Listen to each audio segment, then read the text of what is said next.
Hello, and welcome to Brubacher and Beyond podcast, where we are shaping the world we live in so more people can find construction industry uncommonly refreshing.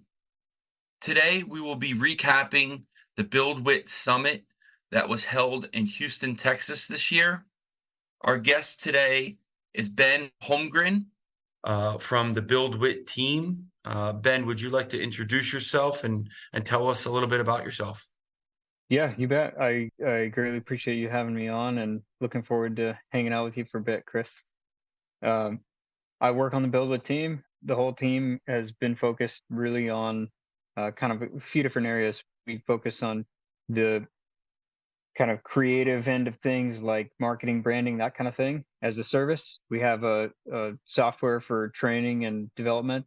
And then we have our what we call our DirtWorld brand, which is all things summit, all things people, and actually getting the industry engaged. And so we those are kind of our three areas. I really focus more on the people side of things on the Dirt World brand, and have been really focused on the summit in the last year. And we're grateful to have people like Chris and many others join us, and we're looking forward to next year already. So Yeah, and you talk about next year. I mean, it did hit me when it was like, wow, this is the first ever. And we'll talk about, while we did say that, this is the first ever. And one of my things was like, wow, it was so great. I learned so much from it.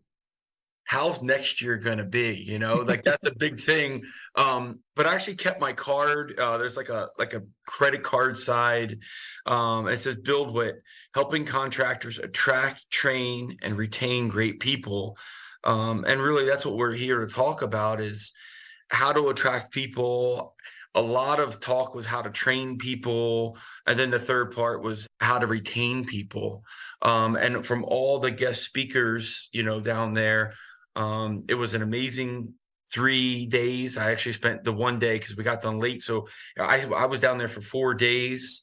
But it was so much content. I did not do everything. I'll be honest with everybody. I wasn't able to do everything, but the things that I wanted to do and focus on, I thought I did a good job being aware, being in the moment, speaking to people that I would like to speak to, and then we're outside of our industry. And I found it really amazing was all the people around us that we would think of as competitors in the industry.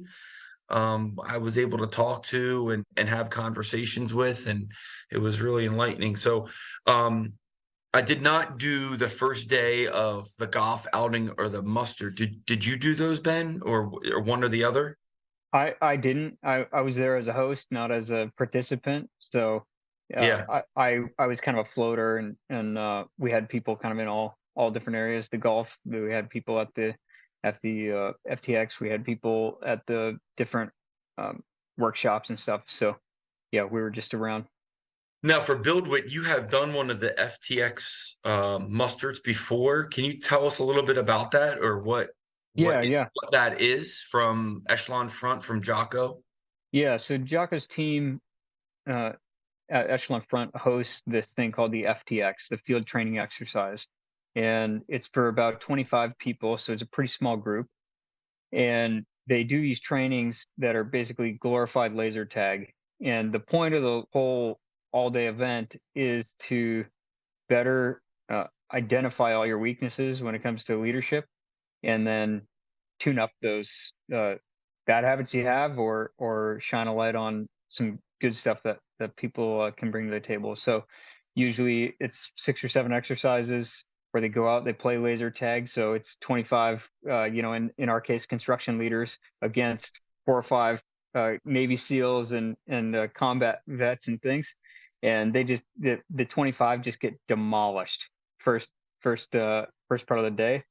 But as they learn these principles of leadership, they get better and better at uh, executing these missions, and eventually the SEALs kind of let them win, or let them get a little better at winning by using these principles. So it's less about laser tag, more about um, leadership and Yeah. how to apply those things to their life and work.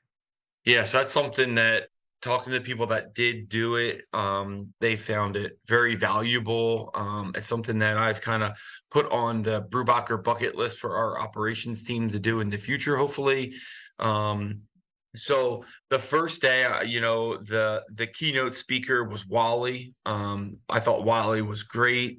It was great hearing his story of being the mascot for Notre Dame back in the day, his service to our country.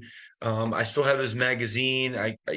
The fire starter speaking and consulting firm that he does. Honestly, I never knew Wally before that, and now I'm following him and looking at his tidbits every day. So I thought that was really valuable. But really, the first day was with Echelon Front. There was several speakers from the Echelon. Brittany Cooper, which again I never knew or followed before this event. I only knew Jocko from his books and his podcasts, but I also found it valuable for JP Denali. His talking about it and his experience. What did you take away from that first day? Because that pretty much that whole day was all Echelon Front training. Mm-hmm. Yeah. For me, I've been to the 2-day muster, which is like their team put on this big 2-day event called the muster. And it's like sit in a conference room and hear them talk about, many of the things that they covered in our time at the summit. And then I've also done this field training exercise, the FTX. So I've gotten kind of both sides of their training, stuff in the field and then also in the conference room. And I've read the books, I've listened to the podcast, I've done all that stuff. It was amazing to me to sit through another day of their training and realize all the many ways that I am personally screwing up and not living by their principles that they teach. I've heard this stuff. Like I've been there and done that. I've read the books and still finding all these ways that I'm not taking ownership. I'm deflecting, I'm blaming. They talked about all kinds of different stuff from how to take ownership to the laws of combat. So prioritizing and executing and watching out for your team. They talked about keeping things simple. They talked about all these principles that they teach. And to me, it was like a big wake up call to me of how I need to get back on the horse and start to honor those principles more. Yeah, I think that's great. I mean, I've listened to the book several times. I listen to the podcast all the times. And it did hit me the same way when like Jocko's like, get some, right? It was like, wow, like it's that easy to take that and change your mind from feeling, oh, I'm tired, I don't want to get up or don't want to do something, or, today's gonna be hard. Just change that narrative and go get some. And you listen to his stories and some of the stories that are in the book or he said on the podcast, it's the same thing. But man, when it was like live and in front of you, you could feel the passion. You could, feel when he was talking about, team members that were wounded or, they lost their life and the dramatic impact it had. It was just an emotional roller coaster there. But for me, I listened to the podcast from JP before, and then when I heard his voice, I was like, whoa, that was him. That was just amazing. That put a face, with hearing his story, was very emotional for me. But the first day was just incredible, very upbeat. And I thought like the arena, so set the arena, right? There's 800 people there. We're in Houston, Texas. The music was awesome. Like, I don't know about you, but like listen to the Metallica and like Enter Sandman and all. I never listened to that stuff in a conference. It was just like that's the mentality that these people have. It's just like just keep on working hard and going from there. And so that was pretty much the first day, right? Like that was the first day was Echelon Front and Jocko. Now, The one for thing, Chris, the one thing that you didn't mention was that I saw you early on Thursday, the first real day. Saw you yeah. very early, 4:45 a.m. at the morning PT, where you were there doing push-ups, sit-ups, squats, the whole thing. You want to talk about that a little bit? Yeah, so I will say this though. Once I committed to going to this event and I heard Jocko was gonna do, a workout in the morning, it was like game on. Like I go to the gym every day, but my eating habits are not always well. So I ate clean as a whistle. I made sure I was exercising 5, 6 days a week. I cut some pounds off of me and I was like, I'm paying for this thing, or the company's paying for this. I'm going to get out of it, whatever I put into it. And man, that 23 minutes, I gave everything I had for 23 minutes. It was a great workout. And that was another thing though, Ben, all those things we could do at our house, right? That workout, Yep. you don't have to go to a gym. You can do it all at your house. It was just the mindset of this is what it is, execute, work hard, and do your best. And for 23 minutes, I'll tell you, man, I was busting my hump as hard, as much as I was front row. Like I Yep. was not slacking. I felt old. I felt very old, but I was trying my hardest. But you were back there too. What did you think of it, Ben? It's so good. It's so good. And the that might be like a surprising thing to bring up, but 23 minutes, you're saying 23 minutes, and we did some push-ups and whatever. But the the thing that I went to their muster, like I already mentioned, going on 3 years ago. And since since then, so in the middle of that kind of it was like May of 2021. Went to Florida, went to their muster, their 2-day thing. They do that same workout 2 days in a row. So JP leads it, and they do that workout. And I was in the middle of this thing called 5K May at the time. So run a 5K every day in May. And I did the workout, and then I do the 5K, be just totally gassed, but it was good, you know? And I had intended to do the 5K in May and then call it a wrap and be done with it. And that one experience of, like you were saying, 23 minutes doing the workout and getting on with my day.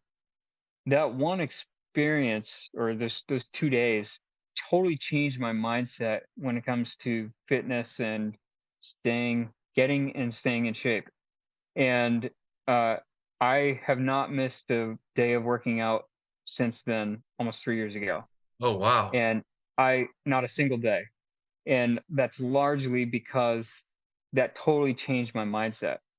It was like completely changed how I thought about fitness, how I thought about like getting in shape. Uh, I'm coming up on 3 years of not missing a single day. Like I'm almost 1,000 days.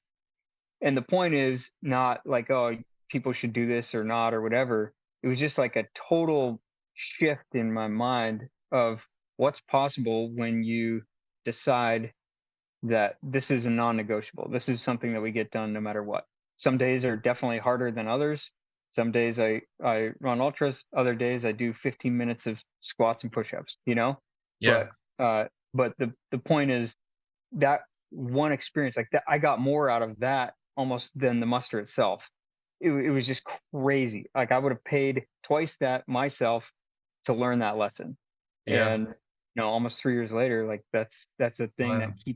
keeps paying dividends. So yeah, I was curious what you thought about it because I saw you in the front row and you absolutely dominated the workout. So crushed Yeah, it. but then I looked next to me and there was a vendor there and I was a couple weeks pregnant or so, and she's doing burpees faster than me. And then I was like, man, I should not be in the front row. But yes, Yeah, but that's again, Sierra from Firstborn. She was awesome.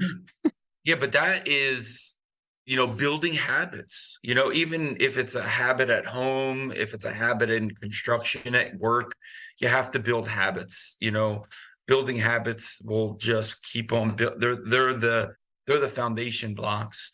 Jamie Cochran was talking about how she uses some of the principles also at home, and I was like, man, if everybody did that, like, right, if we take that away, she gave an analogy of like they were running late, everybody's stressed out, everybody's fighting, but she took extreme ownership, right? She was like, kids, this is my fault, I'm going to get up earlier. And then I think of it the same way, like, now I'm trying to be a better dad too, and be like, family, this is my fault, I take ownership for this is my fault, this is how we're going to fix it and move on. But we can use those in our business as well. If something doesn't go right the first day, or if there is a debriefing after the day and maybe we didn't get enough pipe installed that day or enough asphalt laid down, there's a reason why.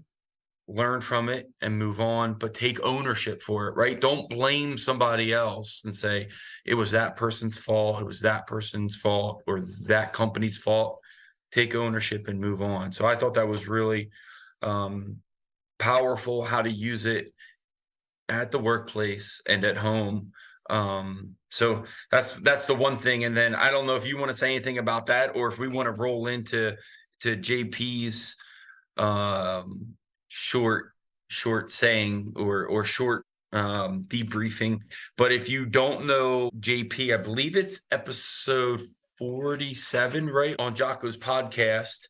And JP gives his background, how he was with Jocko in the second deployment. And then he gives, when he comes home, like his success, his failures. I won't give it all away, but it's an emotional roller coaster. And if for someone not to be interested or take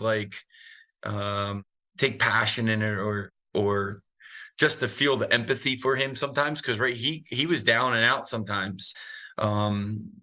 He gives a description of him selling pizzas, right? That's what he had to do to help his family. So he did what he had to do to help his family. But I thought that was very emotional. And again, being in front of him in that arena was just awesome. So I don't know what your thought. Yeah. I'm sure you've met those guys before. Mm-hmm. Yeah. What's crazy about JP, and it's crazy to hear his story, I guess, but it's more so like what can you learn from it, or what are the lessons that you can take and apply yourself. It was less than 7 years ago, and he was delivering pizzas, and it's like 7 years goes by in a blink, and now he's one of the lead instructors at Echelon Front, one of the premier leadership development consultancies in the nation, in the world. Like they're dynamite, and they make money. We paid dearly to Oh we, yeah. meaning us, and by extension you, paid dearly to have them in the room with us in Houston. But it's because it's worth it. It's like, it's so good. We could have had some like half-witted, who's he what's it in there trying to talk to us, and everyone would have been like, yeah, it was fine, or you have these guys come in and they can change your life with their words and their stories. And one of them is JP delivering pizza 7 years ago, and now, and he's just doing what it takes to provide for his family. And now he's in a completely different position because of who he's hanging out with, what he's doing, the hustle for sure, but also the leverage and the experiences and what he's done with his life. It's just, Yeah. it's unreal. It's just amazing. I mean, like you said, 7 years. And the last podcast I heard him on, he's like starting multiple businesses. He's got his marriage, his wife's help. Like, it's just multiplying for him. And the harder he works, the more benefits he gets from it. So definitely work hard. Then at the end of the day, Randy Blunt was up there. He gave an emotional testimony. Again, I don't want to ruin everything for everybody. But Randy's, something special with his circumstance where he pretty much inherited a company when he was younger because of his father's health. Hmm. And he grew that company and he sold it to some investors. But now what's Randy's with BuildWitt, right? So what's that? What does he do at BuildWitt now? Yeah, he's our CFO by title, CFO and um, CTO or acting CTO. So he kind of plays two roles. He watches or is involved in the product and like our training product, and he's also watching over the numbers. Yeah. And then they talked about, this is really where it got me too. And this was one of the notes that I wrote down because I have 4 daughters, right? And he said, how would you feel sending your child into a workforce knowing there is an 88% chance they will not be treated with dignity and respect, right? Like, Mm. so I was like, you know what? I will take initiative and I will treat people the way that I would want someone to treat my daughters in the construction industry. So I'm like, man, that's going to be because right. Sometimes you go to job sites and it's just, but if you just take that paradigm of that is someone's child, dignity and respect, it just changes the way that you think about things. So that was just one thing that I am going to do is look through the lens of if that was my child, how would I like her to be treated in this industry? So that Mm. was So good. and especially, I mean, it's Ben, I know your children are younger than mine, but man, the days are short and or the years are short and the days are long. But man, I cannot believe my oldest is almost 19 years old, and it's just crazy how fast time goes. But that's the first day, Completely. right? Um, I don't know about you, but it was like over so quickly, right? Like I wanted more. I was like, come 100%. on, keep on going. 100%. But that was a Yep. great day. I thought it was, and I don't know, behind the scenes, how did you guys prepare for this? Like, what did you guys? Was there a committee, or did you like get voluntold to do something, or how did that all go? Yeah. So we have a handful of folks on our team that have done events and things, and so they played a key role, kind of from us outward. And then we worked with Platinum Experiences, this event company. That's their bread and butter, and they kind of helped on the all the logistics, all the details. They were heavily involved from the start, and I started that conversation 10 months ago, like last February. It started with a couple emails going back and forth, and it turned into this, and they've been amazing partners. So yeah, we're definitely getting them again. And Aaron said it something, and I don't know this too, but he mentioned in his keynote he didn't want to do this, right? Or he didn't think of Hmm. this, or so where did the idea come from to have this summit? Whose idea was it? And then if Aaron doesn't want to do it, are there like a whole bunch of people that did, or if you can give us a little behind the scenes on that as well? Yeah, I can because I was pretty involved in that whole kind of journey. We've done multiple like small events, so 30, 50 people in a room for a day or two. We've done them in Cincinnati and Philly and North Carolina, and the whole thing. I mean, we've done probably a dozen or more over the last couple years, and it finally got to a point where it's like these are good, but how do we actually affect change, and how do we make a big difference? And that's where this summit kind of came up, and it was like it was kind of split half and half.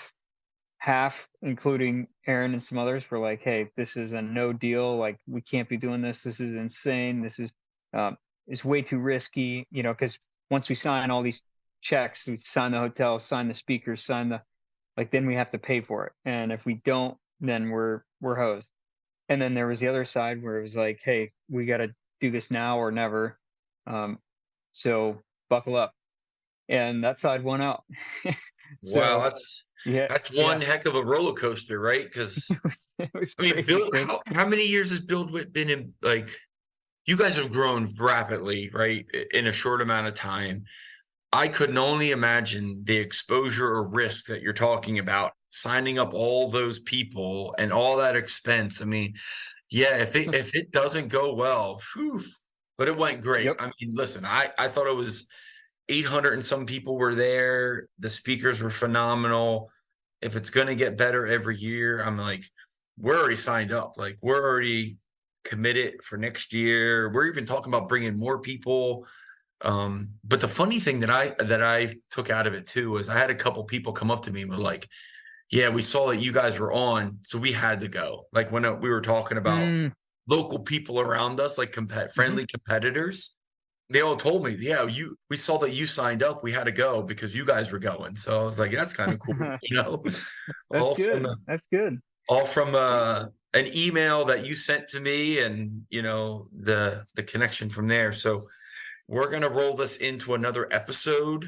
So we will go into day 2 of the BuildWitt Summit in the next episode of Brubacher and Beyond.